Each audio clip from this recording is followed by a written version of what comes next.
Ja'far Shadiq atau yang kemudian hari lebih dikenal dengan sebutan Sunan Kudus ini pemirsa, riwayat hidupnya atau kisahnya itu banyak dikisahkan dalam berbagai macam babad, baik itu babadnya itu berasal dari Jawa Timur, Jawa Tengah, dan juga Jawa Barat. Dan salah satu babad yang menceritakan mengenai riwayat hidup Sunan Kudus itu adalah satu kitab babad begitu namanya, itu adalah Naskah Mertasinga. Nah, dalam Naskah Mertasinga ini ada beberapa pupuh yang mengisahkan mengenai riwayat hidup Sunan Kudus, termasuk di dalamnya soal kewafatannya. Dan uniknya pemirsa, bahwa dalam Naskah Mertasinga dikisahkan bahwa Sunan Kudus atau Ja'far Shadiq itu ternyata wafat karena dibunuh. Dan yang membunuh itu rupanya muridnya. Nah, seperti apa kisah wafatnya Sunan Kudus berdasarkan Naskah Mertasinga itu? Demikian kisahnya.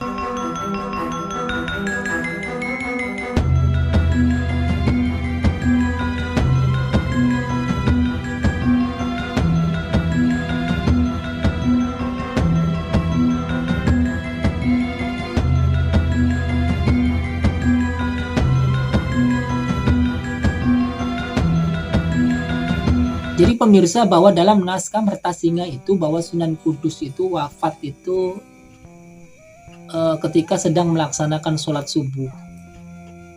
Jadi beliau ketika melaksanakan sholat subuh kemudian ditikam dari belakang oleh muridnya sendiri.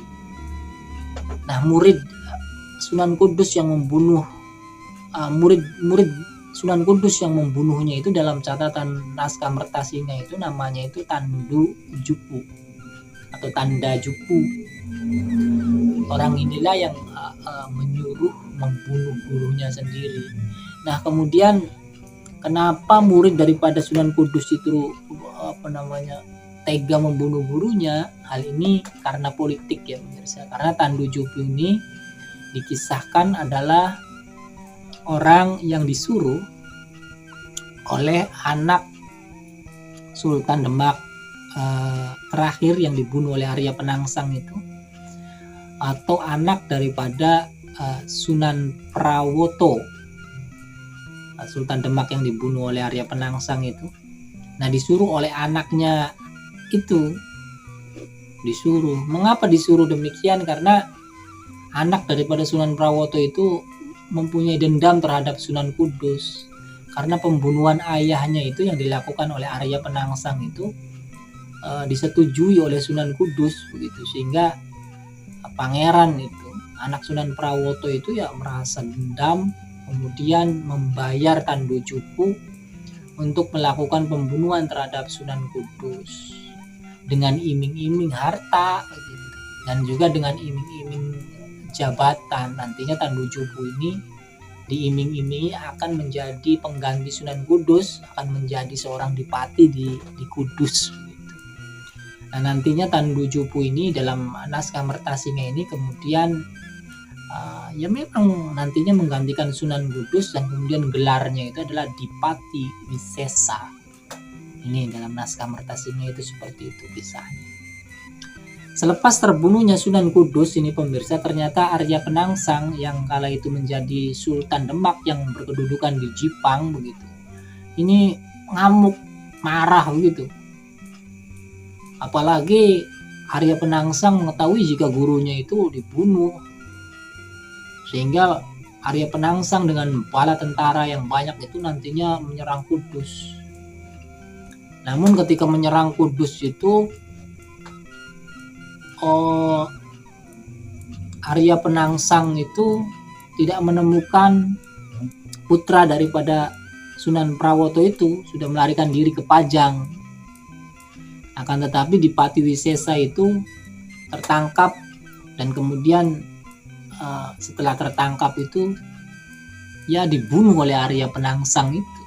Dan pembunuhannya itu sebagaimana pembunuhan yang dilakukan kepada gurunya, artinya Arya Penangsang mengeksekusi mati Dipati Wisesa itu pada subuh juga.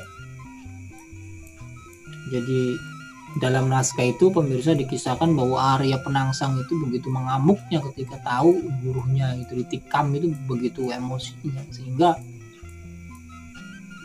Kudus itu diobrak-abrik.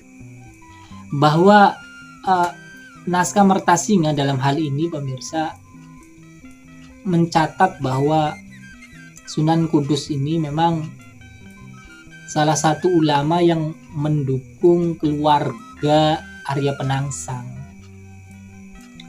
Jadi kalau Anda ketahui bahwa Arya Penangsang ini bapaknya itu dahulu itu dibunuh oleh Sunan Prawoto, anaknya Sultan Trenggono itu.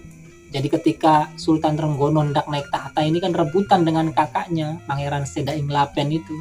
Nah, kakak daripada Sultan Trenggono itu kan dibunuh oleh anak daripada Sultan Trenggono, sehingga tahta Demak itu kan dikuasai oleh Sultan Trenggono.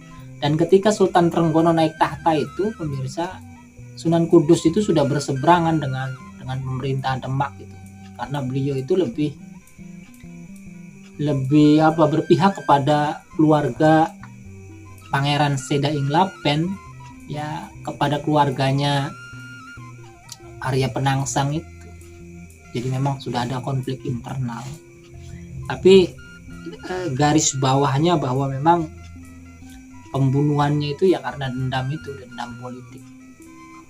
Jadi demikian pemirsa kisah mengenai kematian atau wafatnya Sunan Kudus menurut naskah Mertasinga.